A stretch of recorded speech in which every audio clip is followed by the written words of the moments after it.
வந்து விட்டாயா? நீ வருவாய் என்று எதிர்பார்த்தேன். என் மனதிற்கு திருப்தி அளிக்கும் வகையில் ஒரு விஷயம் நடந்துவிட்டால் உனக்கு உடனே மூக்கில் வியர்த்து விடுமே. அப்படியெல்லாம் இல்லை சுவாமி. சரி, இப்போது எதற்காக என்னை தேடி வந்தாய்? என்னை தேடி வந்தாயா அல்லது கோவிந்தனை தேடி வந்தாயா? அடியேன் எந்த உள்நோக்கத்துடனும் வரவில்லை. புரிகிறது, புரிகிறது. கோவிந்தன் திருநீறு தரித்திருப்பது உனக்கு பொறுக்கவில்லை. கோவிந்தனிடம் ஏதாவது சொல்லி அவன் மனதை மாற்றிவிடலாம் என்று இங்கு வந்திருக்கிறாய், அப்படித்தானே? அப்படியெல்லாம் இல்லை குருநாதா. கோவிந்தனை மாற்றவும் நினைக்கவில்லை. இனி இவன் விஷயத்தில் அடியேன் தலையிடப் போவதும் இல்லை. ஓ, தலையிட்டால் இனி ஏதும் நடக்காது என்ற முடிவிற்கு நீ வந்து விட்டாய், அப்படித்தானே?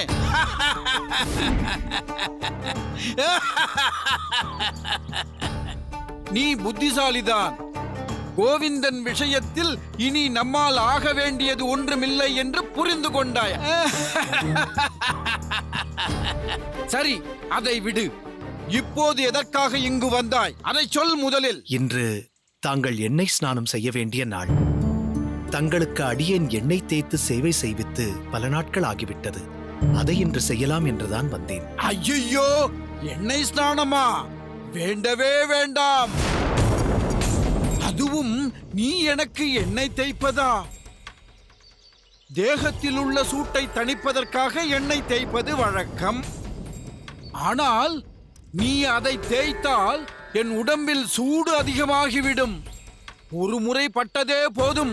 உன்னிடம் எண்ணெய் தேய்த்துக் கொள்ள நான் தயாராக இல்லை. சுவாமி, தாங்கள் அன்று நடந்ததை இன்னும் மனதில் வைத்துக் கொண்டு பேசுகிறீர்கள்.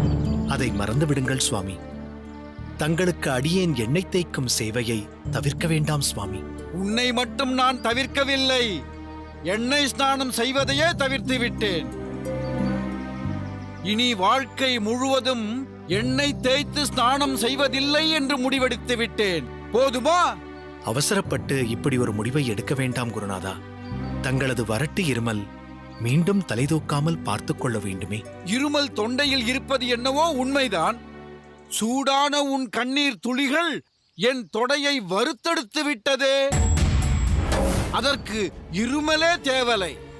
இருமலில் வரட்டுத்தனம் இருக்கலாம், ஆனால் வேதாந்த விளக்கத்தில் உனக்குள்ள முரட்டுத்தனம் இருக்கிறதே, அது மிகவும் அபாயகரமானது. அது முதலில் உனக்கு தனியட்டம், பிறகு நீ என் தேக நலனில் அக்கறை எடுத்துக் கொள்ளலாம். நீ புறப்படு, நாம் பிறகு பாடசாலையில் சந்திக்கலாம். கோவிந்தா, நீ என்ன ஸ்லோகத்தை படித்துக் கொண்டிருந்தாய்? சுவாமி, இப்பிரஷன உபனிஷத்தில் பிரணவத்தின் இரு பரிமாணங்களை பற்றி பார்த்துக் கொண்டிருந்தேன். ஓ, சரி சரி. அதன் அர்த்தம் என்னவென்றால், நீ இன்னமும் போகவில்லையா? கோவிந்தா, வா, நாம் வேறு இடத்தில் அமர்ந்து இதை பற்றி பேசலாம். குருநாதா, அவன் உங்கள் மாணவன். அவனுக்கு பயந்து தாங்கள் வேறு இடம் செல்வதா? துஷ்டனை கண்டால் தூர விலகு என்று சொல்வார்கள். அதற்காகத்தான் சொல்கிறேன், வாடா.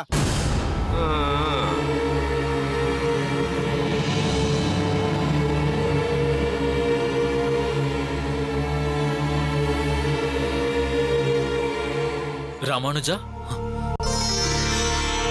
வா கார்த்திகேயா. உன்னை தேடிக்கொண்டு ஒருவர் வந்திருக்கிறார். என்னை தேடிக்கொண்டா? ஆம். யார்? அடியனுடைய அகத்துக்காரியா? இல்லை ராமானுஜா, ஆண் ஒருவர் தான் வந்திருக்கிறார். யார் என்று கேட்டாயா? கூரேசன்.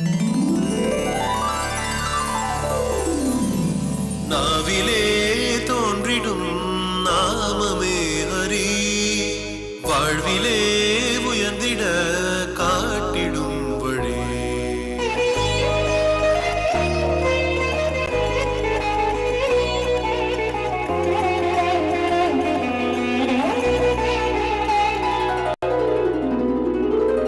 நாவிலே தோன்றிடும் நாமமே ஹரி, வாழ்விலே உயர்ந்திட காட்டிடும் வழி. உனையன்றி துணை யாரிங்கே, வேறின்றி விழுது ஏதிங்கே, உயிரின்றி உடல் கூடன்றோ, நீரின்றி பயிர் வீணன்றோ. உனை தினம் தொழுதிடும் நேரமே பரவிடும் தூய எண்ணமே, பார்க்கடல் வாசனே மாற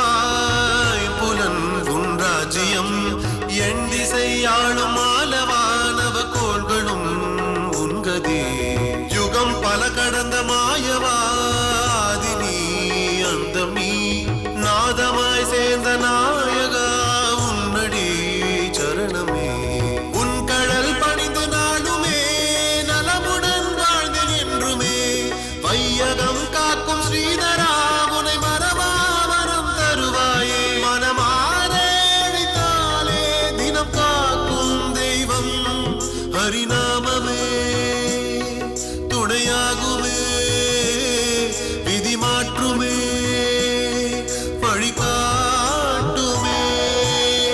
ஆஹா, அருமை கூரேசா, அருமை.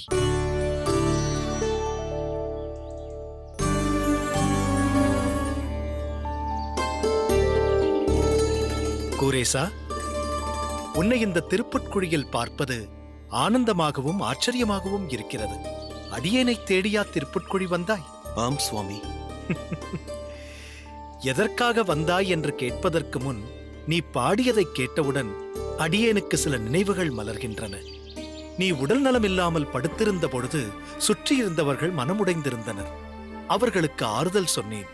அதோடில்லாமல் அடியேன் பாடிய பாசுர வரிகள் உன் உடலில் சிறு சிறு அசைவுகளை ஏற்படுத்தியது. ஆனால் அதற்கு மேல் அடுத்த நிலைக்குச் சென்று உன் உடலுக்கு மேலும் சிரமத்தை கொடுக்கக்கூடாது என்ற எண்ணத்தில்தான் மேற்கொண்டு முயற்சிக்கவில்லை.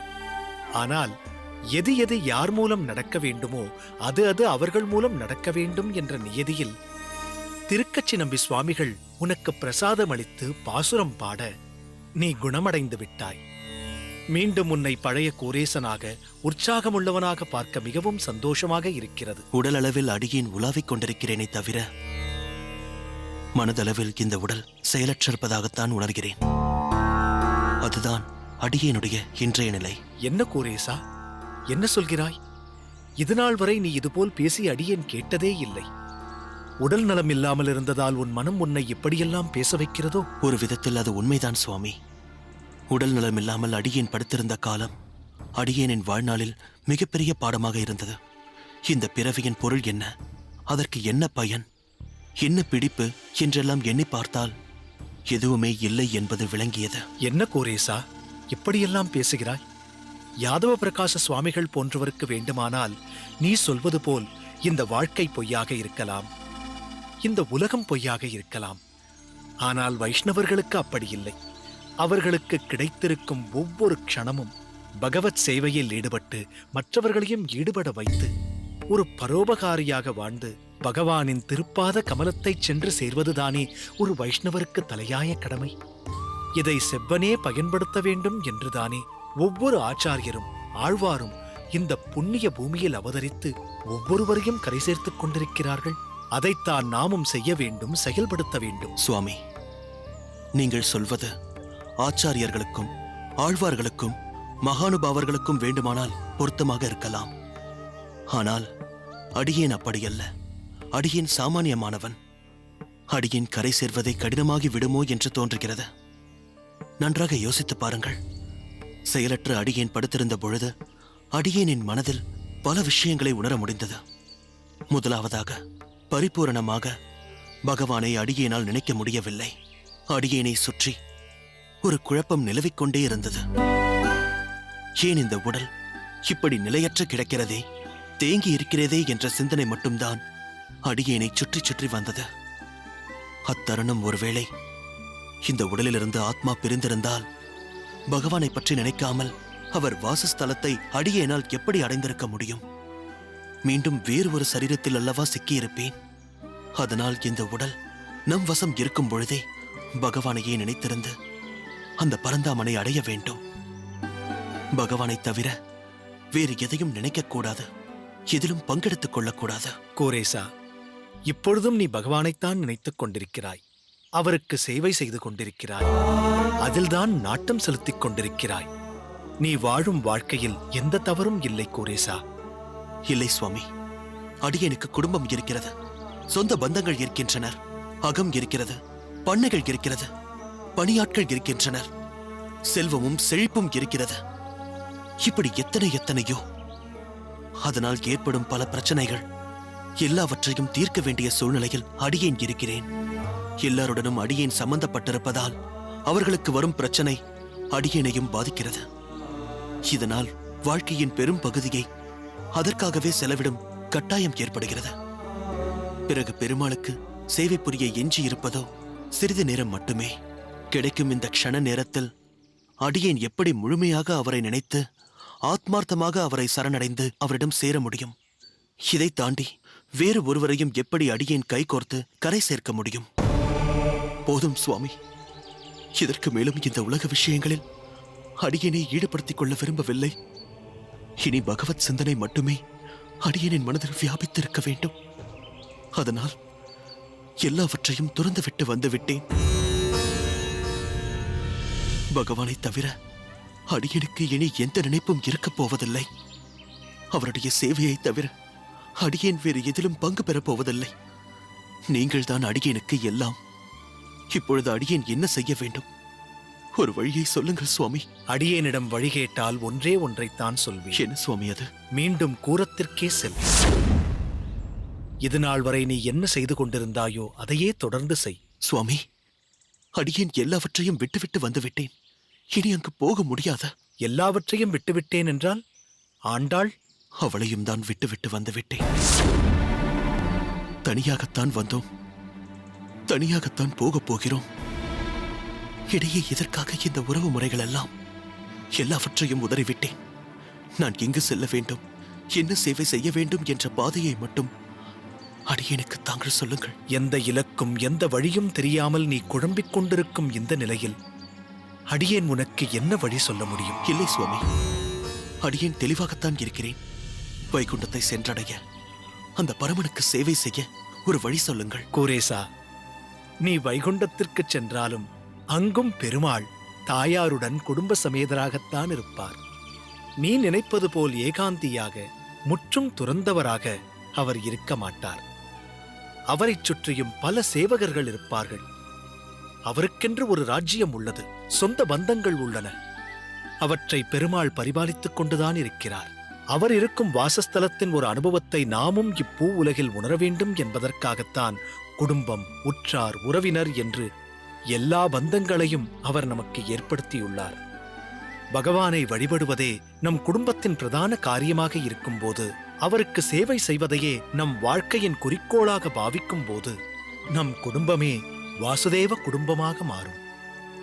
நாம் இருக்கும் இடமே வைகுண்டமாகத் தோன்றும். அப்படி இல்லாமல் நாமே குடும்பத் தலைவன் என்று நம்மை நடுநாயகமாக்கி சுற்றி இருப்பவர்களை திருப்திப்படுத்தவும் உன் புலன்களை திருப்திப்படுத்தவும் அனுபவிக்கும் ஒரு சாலையாக அகத்தை நாம் பயன்படுத்தினால் அதே அகம் நரகமாக மாறிவிடும். கூரேசா, பெருமாள் உனக்கு எந்த விதத்திலும் அப்படிப்பட்ட ஒரு சூழலை கொடுக்கவில்லை. நல்லதொரு தாய் தந்தை, மிகச்சிறந்த உன்னையே அனுசரித்து நடந்து கொள்ளும் பாசமிக்க ஒரு பாரியாள், உன் மீது அபரிமிதமாக அன்பு செலுத்தும் பண்ணை பணியாட்கள், நீ உடல் நலமில்லாமல் இருந்தபொழுது தங்கள் ஊதியத்திலிருந்து ஒரு பகுதியை அந்த திருமலையானுக்கு காணிக்கையாக செலுத்த முன்வந்தார்கள் அவர்கள். இப்படிப்பட்ட பணியாட்கள் எத்தனை எஜமானர்களுக்கு கிடைப்பார்கள்? இவை அனைத்தும் உனக்கு கொடுத்தது யார்? அந்த பகவான் தானே. உன்மேல் இவ்வளவு அன்பு வைத்திருக்கும் அந்த பணியாட்களுக்கு நீ என்ன செய்ய போகிறாய் கூரேசா? நீ கொடுக்கும் ஊதியமோ செல்வமோ அவர்கள் வாழ்க்கை நிலையை உயர்த்தலாம், ஆனால் ஆன்மீக நிலையில் அவர்கள் ஆத்மாவை உயர்த்தாது.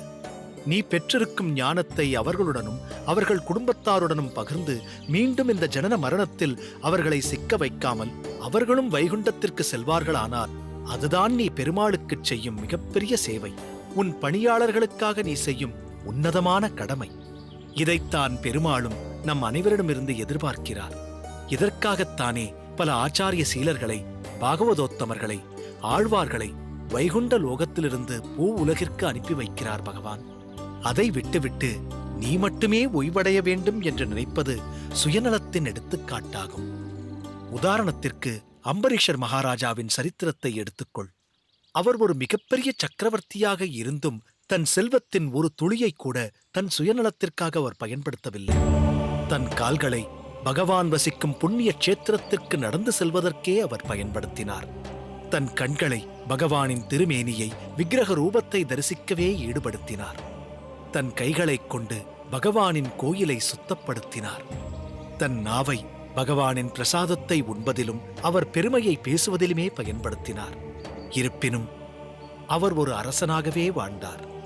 இப்படி எத்தனையோ உத்தமர்கள் தாமரை இலை மீது உள்ள நீர்த்துளி போல செல்வம் இருந்தாலும் அதன் மீது பற்று கொள்ளாமல் பகவத் சேவையில் அர்ப்பணித்தனர்.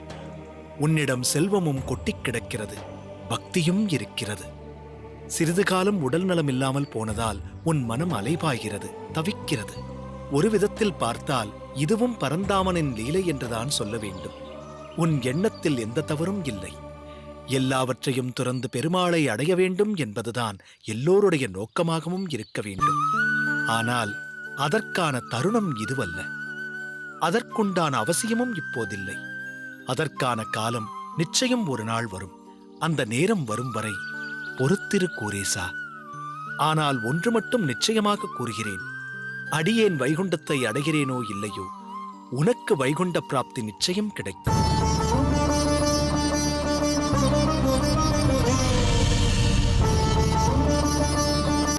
நான் செல்கிறேன், இப்பொழுதே நான் செல்கிறேன். பெருமாளிடம் சென்று முறையிடுகிறேன். பொழுது சாய்வதற்குள் ஒன்று அவர் வர வேண்டும். இல்லை என்றால் நான் உயிர் துறப்பேன். அதிலும் சிக்கல் இருக்கிறது வாளுக்கு வேலி. பல்லத்தரையருக்கு பரிவட்டம் கட்ட நீ ஒப்புக்கொள்ளலாம். ஆனால் மற்ற அம்பலக்காரர்கள் இதற்கு உடன்பட மாட்டார்கள். உடன்படுவார்கள்.